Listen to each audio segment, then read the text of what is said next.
नमस्ते बच्चों, प्रश्नावली 46 में आप सभी का स्वागत है। और आज हम रसखान के एक नए समये को पढ़ेंगे।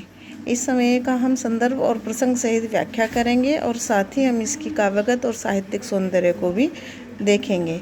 तो चलिए आरंभ करते हैं।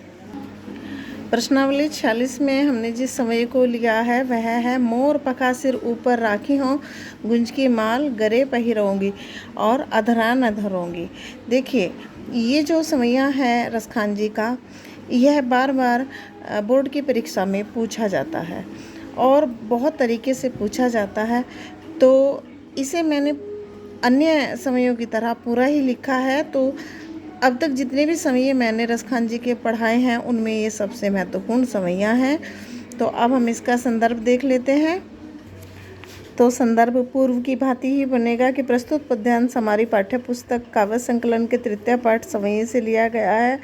प्रस्तुत समया प्रसिद्ध मुसलमान कृष्ण भक्त कवि रसखान द्वारा रचित रसखान ग्रंथावली पुस्तक से अवतरित है। अब हम इसके प्रसंग को देख लेते हैं। तो प्रस्तुत समया अत्यधिक मार्मिक अनुभूतियों को सजे हुए हैं। श्री कृष्ण के वियोग में व्याकुल गोपियों ने श्री कृष्ण का रूप धारण किया हुआ है। इस प्रकार वे स्वयं को धैर्य एवं सांत्वना देने का प्रयास प्रस्तुत समये में कर रही हैं। यहाँ पर देखिए, अब हम इसकी व्याख्या कर रहे हैं। एक गोपी दूसरी गोपी से कहती है कि हे सखी, मैं तुम्हारे कहने से मोर के पंख को अपने सिर पर धारण कर लूँगी, गुंजाओं की माला भी अपने गले में पहन लूँगी, पीताम्बर ओढ़कर लकड़ी लेकर जंगल में गायों व ग्वालों के संग भी घूम लूँगी। तुम्हारे कहने पर श्री कृष्ण की मैं सभी लीलाओं को करने के लिए तैयार हूँ, पर मैं श्री कृष्ण के होठों पर सुशोभित होने वाली बांसुरी को अपने होठों पर नहीं रखूँगी। तात्पर्य यह है कि गोपियाँ मुरली से सोत या ढा रखती थी, अतः वे श्री कृष्ण की सभी लीलाओं का अनुकरण करने को तो तैयार हैं, किंतु बांसुरी को अपने अधरों पर नहीं रखना चाहती। यह जो व्याख्या है इस सवैये की बड़ी महत्वपूर्ण है और आप पूरी तरीके से इसे अपने रजिस्टर में तैयार कर लें। और सबसे महत्वपूर्ण समया है ये रसखान जी का, जो अक्सर बोर्ड परीक्षाओं में पूछा जा रहा है। अब हम इस समये का काव्यगत सौंदर्य और साहित्यिक सौंदर्य भी देख लेते हैं। तो काव्यगत सौंदर्य के अंतर्गत 3 पॉइंट यहाँ पर बने हैं। कविवर रसखान ने कृष्ण प्रेम में व्याकुल गोपियों की दशा का मार्मिक चित्रण किया है। दूसरे नंबर पर मुरली के प्रति गोपियों का सोत या ढा या व्यवहार पद में द्रष्टव्य है। तीसरे पॉइंट में हम देखते हैं कि गोपियाँ श्री कृष्ण का रूप रच कर स्वयं के मन को सांत्वना दे रही हैं। यह उक्ति के लिए यह एक नए रूप का प्रकाट्य है।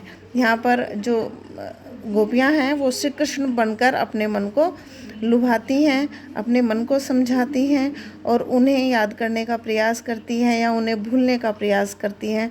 और वह यह दोनों ही प्रयास कर रही हैं, उनसे जुड़े रहने का भी, उन्हें और याद करने का भी।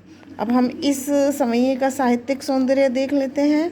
तो भाषा प्रभावशाली ब्रज भाषा का प्रयोग हुआ है समये में और श्रृंगार रस का प्रयोग मिलता है। अलंकार में यमक, श्लेष और अनुप्रास यहाँ पर इस समये में हमें प्राप्त होते हैं। गुण में माधुर्य है, क्योंकि भगवान श्री कृष्ण के रूप को गोपियाँ स्वयं धारण करके उनके जैसी ही लीलाओं को करके एक दूसरे के मन को या एक दूसरे के दुख को सांत्वना दे रही है। छंद यहाँ समया है। तो इस प्रकार आपने इसका साहित्यिक सौंदर्य भी देख लिया। बच्चों, यदि मेरी वीडियो आपको पसंद आती है तो उसे प्लीज़ आप लाइक ज़रूर कीजिए और अन्य बच्चों से भी इसे शेयर कीजिए, ताकि ज़्यादा से ज़्यादा बच्चे इसका लाभ उठा सकें। तो प्रश्नावली 47 में कल फिर मिलते हैं। कल तक के लिए नमस्ते, धन्यवाद।